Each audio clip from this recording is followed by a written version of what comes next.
नमस्कार, capital TV का खास शो राहुल का अग्निपथ देख रहे हैं आप। मैं हूं आपके साथ पूजा। G20 समिट के दौरान राष्ट्रपति भवन में आयोजित होने वाले डिनर के निमंत्रण पत्र को लेकर विवाद खड़ा हो गया है। कांग्रेस पार्टी ने आरोप लगाया कि निमंत्रण पत्र में प्रेसिडेंट ऑफ भारत लिखा गया है, जबकि इस पर प्रेसिडेंट ऑफ इंडिया लिखा होना चाहिए। अब कांग्रेस को भारत नाम से दिक्कत क्या है, ये आप अच्छे से समझ गए होंगे। जारी घमासान के बीच आज दो बड़ी बैठकों का भी आयोजन किया गया। एक तो सोनिया गांधी ने 10 जनपद में कांग्रेस के संसदीय दल की बैठक बुलाई, तो मल्लिकार्जुन खड़गे ने इंडिया सांसदों की बैठक की। साथ ही आज खबर यह भी आई कि राहुल गांधी की भारत जोड़ो यात्रा को 1 साल पूरा हो रहा है, जिसको लेकर 7 सितंबर को कांग्रेस पार्टी पूरे देश भर में कार्यक्रम का आयोजन करेगी। पर सवाल यह है कि इतने महत्वपूर्ण वक्त में, इतनी हलचल के बीच में आखिर राहुल गांधी कहां गायब है? आज इसी पे चर्चा करेंगे।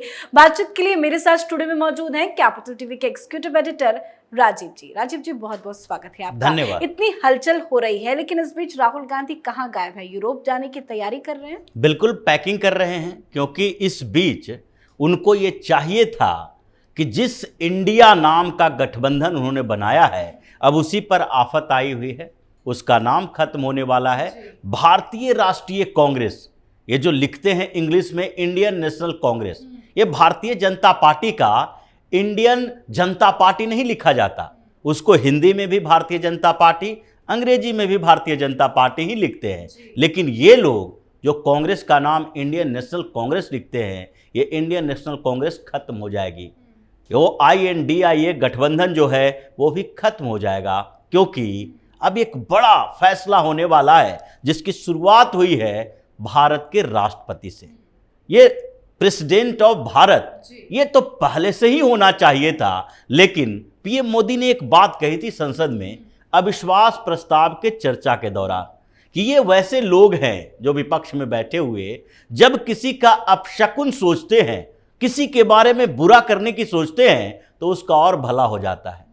इन लोगों ने बुरा करने की सोची कि अब ऐसा नाम रखा जाए जिससे कि भारतीय जनता पार्टी, जो चर्चा हो रही थी इस गठबंधन के नाम के प्रस्ताव पर, तो उसमें यही बात की चर्चा हुई थी कि क्या भारतीय जनता पार्टी इंडिया का विरोध कर पाएगी? क्या PM मोदी ये कह पाएंगे किसी सभा में कि हम इंडिया के खिलाफ हैं, क्योंकि ये नाम तो इंडिया रखा गया है? क्या किसी मुहिम में या प्रचार के दौरान या जो पोस्टर पर छपेंगे तो उसमें लिखा जाएगा कि वी आर अगेंस्ट इंडिया? क्योंकि इसी कॉन्सेप्ट पर इन लोगों ने गठबंधन का नाम ही INDIA रखा था। लेकिन हुआ क्या? इससे भला हो रहा है। जो सालों से चर्चा हो रही थी, ये आज की चर्चा नहीं है। संविधान सभा के दौरान भी इस बात की चर्चा हुई कि एक नाम कौन सा रखा जाए। लेकिन चूंकि जवाहरलाल नेहरू थे उस समय, जवाहरलाल नेहरू एक ब्रिटिश और विदेशी मानसिकता के व्यक्ति थे। बेसिकली वो हिंदुस्तान में रहकर पढ़ाई लिखाई तो ज़्यादा की नहीं, उन्होंने हमेशा विदेशों में पढ़ाई की, और उसके बाद उनके जो रहन सहन तरीके जो थे वो विदेशी थे। वो सोचते थे अंग्रेजी में, बाद में हिंदी में ट्रांसलेट करते थे।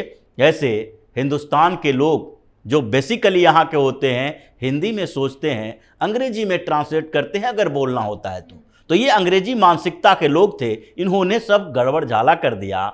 India, that is Bharat, shall be union of state.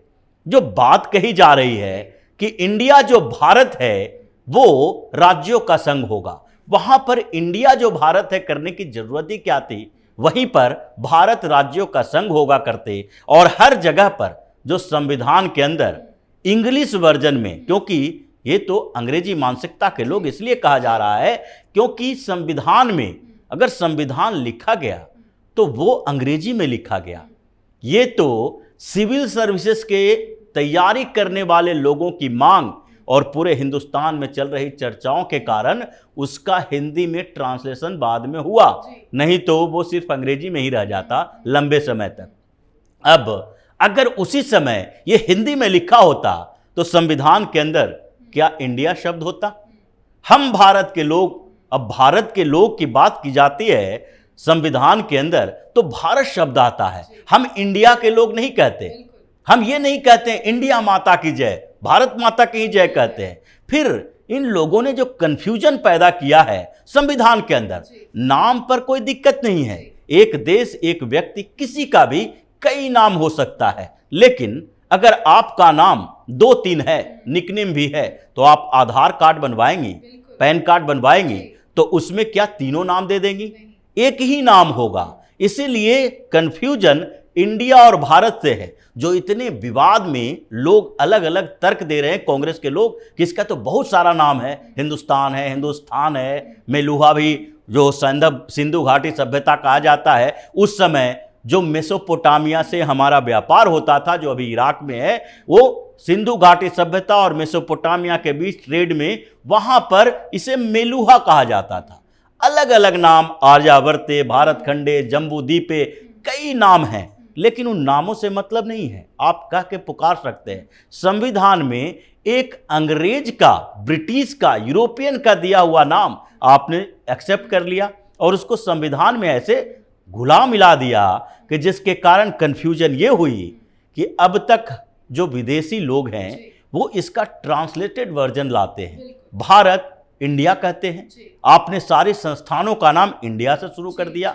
ये संभावनाएं खत्म होगी अब, जिसकी शुरुआत हुई है। और ये जो प्रधानमंत्री ने कहा था कि ये जब भी कुछ करते हैं, अपशकुन करने की कोशिश करते हैं, अच्छा हो जाता है। ये हिंदुस्तान के लिए भी अच्छा होगा, मोदी जी के लिए भी अच्छा होगा कि ये शुरुआत किए हैं। और विपक्ष का तो अब भारत के लिए कोई जगह नहीं है। भारत के अंदर न कांग्रेस के लिए जगह है, न इन विपक्ष के उन चोर लुटेरे नेताओं के लिए। लेकिन इतना बड़ा ये मुद्दा बन गया है, हर बड़े नेता का बयान सामने आ रहा है, राहुल गांधी इस पे क्यों नहीं कुछ बोल रहे हैं? क्योंकि राहुल गांधी किसी गंभीर मसले पर आज तक कुछ नहीं बोले। गंभीर मसले पर बोलने की क्षमता ही नहीं है। जब तक कि उनके इर्द गिर्द के 4 लोग बैठकर समझाएंगे नहीं, अब आपको एक ट्वीट करना है, तो वो ट्वीट से शुरुआत होगी, जो आजकल एक्स बना हुआ है वहां पर। क्योंकि वहां पर आप नहीं जान सकते, हम नहीं जान सकते कि राहुल गांधी ने लिखा या किसी और ने लिखा। जब मीडिया के सामने आएंगे, जब कुछ बोलेंगे, तब तो उनके मुंह से सुनाई पड़ेगा। तो इसीलिए वो बयान देने से डरते हैं ऐसे मौके पर कि कब क्या बोल देंगे, समझ ही नहीं है। समझ ये भी नहीं है इंडिया और भारत के इस विवाद में उनको क्या पक्ष लेना है और किसका विरोध करना है। लेकिन अब आगे क्या करेंगे? भारत जोड़ो यात्रा करेंगे या इंडिया जोड़ो यात्रा करेंगे? अब भारत जोड़ो यात्रा भी नहीं कर पाएंगे, इंडिया जोड़ो भी नहीं पाएंगे, क्योंकि अब तो ऐसी स्थिति हो गई है कि लोगों का बैठकों का दौर चल रहा है। इनको डर लग रहा है कि जो हिंदुस्तान के लोगों का सेंटिमेंट है, जो भावनात्मक जुड़ाव है भारत के साथ, और जो लगभग हर हिंदुस्तानी जो पढ़ा लिखा सामान्य चीज़ों को समझता है, और जब ये डिबेट चलेगा तो सब लोगों को समझ में आ जाएगा, जो सामान्य से सामान्य लोग हैं, कि जिस मांग के लिए इतने सालों से बातचीत चल रही थी कि हमारा नाम तो एक ही होना चाहिए, भारत होना चाहिए। ये इंडिया जो गुलामी का प्रतीक माना जा रहा है, विदेशी मानसिकता है, जिस पर बार बार मोदी सरकार विरोध कर रही है। आज भारतीय दंड संहिता की जगह भारतीय न्याय संहिता लाई, आईपीसी, सीआरपीसी सब खत्म हो रहा है, एविडेंस एक्ट खत्म हो रहा है। ये धीरे धीरे जो पहले बात हो रही थी किसकी? पहले बात हो रही थी मुगलों की, इस्लामिक इन्वेडर्स की।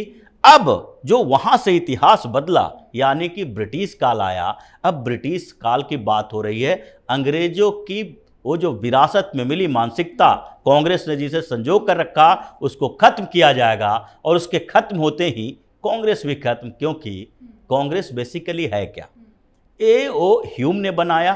कांग्रेस ब्रिटिश एक सेक्रेटरी के द्वारा बनाया गया संगठन, जिसको इन लोगों ने आगे बढ़ाया। मतलब कांग्रेस भी अंग्रेजों का बनाया हुआ एक संगठन है, वो भी इसी तरीके से खत्म हो जाएगा जैसे उसके एक एक पहलुओं को पीएम मोदी खत्म कर लगता है कि इसी के डर से सोनिया गांधी भी आनन फानन में 10 जनपद पे बैठक बुलाती हैं, खड़गे भी इंडिया ब्लॉक के सांसदों के साथ बैठक करते हैं। और खबर ये भी आई है हालांकि कि भारत जोड़ो यात्रा को 1 साल पूरे हो जाएंगे तो कांग्रेस पार्टी एक आयोजन बनाएगी।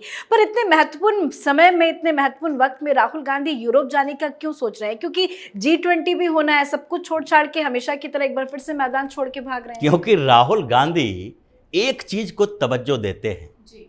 वो है अय्यासी प्रवृत्ति रही है इनकी। और वो 2014 तो बात की बात है, उससे पहले जिम्मेदारी नहीं थी। 2 बार सरकार बनी, यूपीए 1 यूपीए 2 में। एक युवा नेता, उस समय तो युवा थे, अब तो युवा भी नहीं कहा जा सकता, उस समय एक युवा नेता गांधी नेहरू परिवार का जो सांसद बना है, क्या कोई मंत्रालय नहीं ले सकता? कोई मंत्री नहीं बन सकता? मंत्री बनना चाहिए, ये ट्रेनिंग होती है। प्रधानमंत्री बनने के लिए आपको एक बार तो कोई संवैधानिक पद चाहिए, जिम्मेदारी चाहिए, जो एडमिनिस्ट्रेशन को समझ सके, आईएएस आईपीएस अधिकारियों के साथ कोऑर्डिनेशन समझ सके। अगर नहीं समझेंगे तो भोला राम तूफानी वाली बात हो जाएगी। चारा घोटाले के समय पशुपालन मंत्री हुआ करते थे, उनको समझ नहीं आया कौन सी फाइल हमारे पास आई, कौन सी फाइल पर साइन हुआ। जब घोटाला सामने आया तो खुद को छुरी मार लिए, आत्महत्या करने की कोशिश की कि हमारे पास तो जानकारी ही नहीं थी। ये राहुल गांधी की जिम्मेदारियों से भागने की प्रवृत्ति है, और उसी प्रवृत्ति के तहत ये एक चीज को सबसे ऊपर रखते हैं, और वो है टूर ट्रेवल। और अपने जो व्यक्तिगत जीवन है इनकी, उस पर बहुत ज़्यादा जानकारी नहीं, चर्चा नहीं, सिर्फ और सिर्फ संकेत मिलता है, उस ओर इशारा किया जा सकता है कि यूरोप में ये करते क्या थे, क्या कर रहे हैं, और भविष्य में जा कर क्या करते हैं।